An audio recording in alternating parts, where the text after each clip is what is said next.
एक बार फिर रात की तारीकी में मल्टीपल एयर बेसिस पर अटैक करने की कोशिश की है भारत ने और जिसका मुकम्मल तौर पर दिफा किया है पाक फ़ज़ाई की जानिब से। मज़ीद तफ़सीलात जान लेते हैं, नुमाइंदा खुसूसी बोल न्यूज़ सलमान अवान इस वक्त हमारे साथ मौजूद हैं। सलमान, बताइएगा, रात की तारीकी में भारत की जानिब से रावलपिंडी में नूर खान एयरबेस को निशाना बनाने की कोशिश की गई। डीजीआई इफ्तियार ने इस इत्तला को कंफर्म किया। उन्होंने बताया है कि भारत ने नूर खान एयरबेस के ऊपर मिसाइल दागने की कोशिश की, मिसाइल दागे गए और उसके नतीजे में पाकिस्तान का जो एयर डिफेंस सिस्टम है उसने इन मिसाइलों को टैकल किया है और इन नूर खान एयरबेस के ऊपर जो भारतीय मिसाइल हमला है उसको नाकाम बना दिया गया है। ये बहुत सीरियस किस्म की एस्केलेशन है। छोटे मोटे ड्रोन के साथ छोटे मोटे टारगेट्स को निशाना बनाना, पाकिस्तान की इलाकाई सलामती और खुद मुख्तारी या सॉवरेनिटी की खिलाफ वर्जी करना वो एक और पहलू है। और अब इस तरह से पाकिस्तान के दारुल हुकूमत के करीब पाकिस्तान की एक बड़ी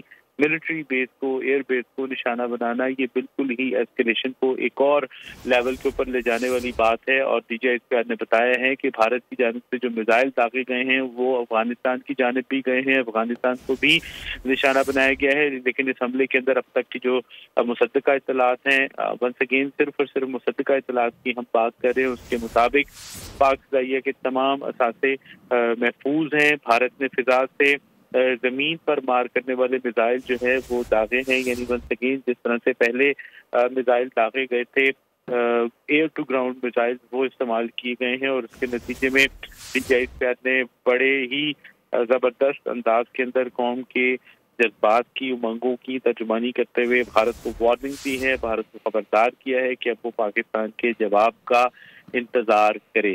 तो आज भारत की जानिब से ये जो एस्केलेशन है, हालिया दिनों में पहले एयर अटैक करने की कोशिश की गई, स्टैंड ऑफ वेपन से पाकिस्तान में टारगेट को हिट किया गया। उसके बाद आपने दूसरा दिन देखा जहां पर ड्रोन जो है, लॉयटरिंग म्यूनिशन जो है वो पाकिस्तान के खिलाफ इस्तेमाल किया गया। अल्हम्दुलिल्लाह उसमें भी भारत को नाकामी हुई और 77 के करीब ड्रोन आज डीजीआई इफ्तियार ने कंफर्म किया कि उन्हें तबाह कर दिया गया है, निशाना बनाया गया है, सॉफ्ट किल, हार्ड किल वगैरह मुख्तलिफ तरीकों से उन्हें गिराया गया है। और अब जो लेटेस्ट अपडेट है, हम बात कर रहे हैं नूर खान एयरबेस को निशाना बनाने की कोशिश की गई है।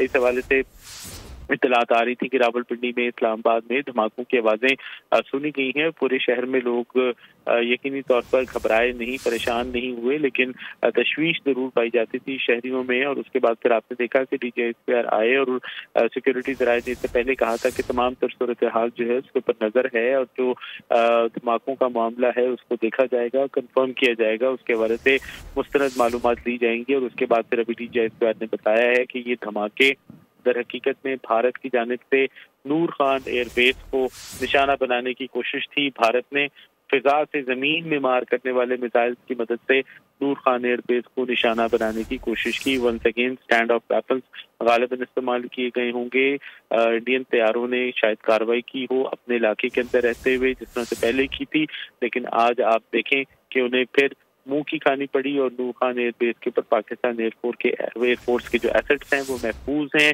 और पाकिस्तान की जानिब से डीजीआई इफ्तियार ने कहा है कि अब भारत पाकिस्तान के जवाब का इंतजार करे। जी बिल्कुल। सलमान, क्या एक्सपेक्ट किया जा रहा है और क्या ग्राउंड जो सिचुएशन है आप तक मौसूल हो रही है? इस्लामाबाद में आप मौजूद हैं, इस वक्त वहाँ के मनाजिर क्या हैं, लोगों का क्या रिस्पॉन्स देख रहे हैं आप? जी बिल्कुल, रात के इस वक्त 3 बज रहे हैं। बहुत सारे तो बेशतर लोग तो अपने अपने घरों में अल्लाह ताला के फजल करम से, अल्लाह ताला की मेहरबानी से पाकिस्तान के महाफिज जाग रहे हैं और लोग अपने घरों में मौजूद हैं, सो रहे। बहुत सारे लोग तो डेफिनेटली सो रहे होंगे, लेकिन शहर के अंदर किसी किस्म का पैनिक वगैरह नहीं है। लेकिन डेफिनेटली जो नूर खान एयरबेस के करीब रावलपिंडी के इलाके हैं, चकलाला का इलाका है, डेफिनेटली जो आसपास के इलाके हैं नूर खान एयरबेस के, वहाँ पे लोग परेशान होंगे। धमाकों की आवाज़ें आई हैं और उसके बाद फिर वहाँ पर रेस्क्यू वाले भी पहुंचे हैं। इत्तलात में ये बात सामने आई है, फायर ब्रिगेड या एम्बुलेंस वगैरह जो भी मुरवजा तरीक़ाकार है, लेकिन एज सच नो पैनिक।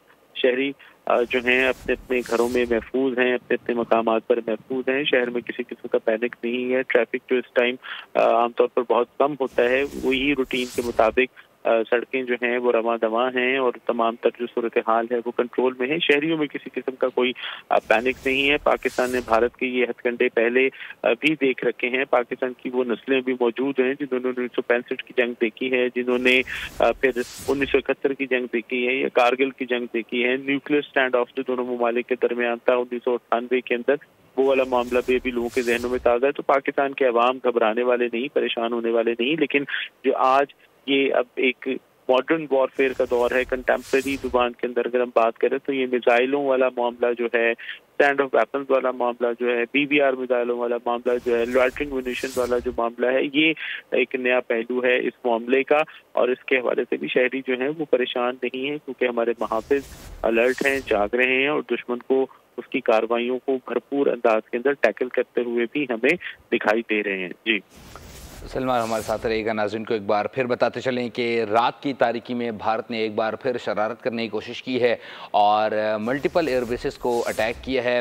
अल्हम्दुलिल्लाह पाक फ़िज़ाइया के तमाम मसासे महफूज हैं और साथ ही साथ भारत ने पाकिस्तान पर अटैक किया, अफ़गानिस्तान पर भी मिसाइल दागे हैं और भारत अपने ही शहर अमृतसर पर मिसाइल दागे हैं। उसने आदमपुर से ये फायर किए गए थे। आदमपुर में भी एक गिरा है मिसाइल, बैलिस्टिक मिसाइल बताए जा रहे हैं। कितना पैलॉट था या अब तक तो सामने नहीं आया है। सुबह तक से तमाम तर इतलात मज़ीद क्लैरिफाई हो जाएंगी। रात की तारीकी में भारत ने खित्ते के अमन को एक बार फिर तबाह करने की कोशिश की है।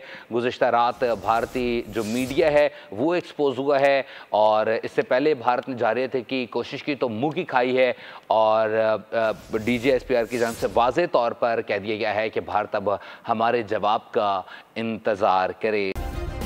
सब्सक्राइब करें और बेल दबाएं ताकि कोई खबर रह न जाए।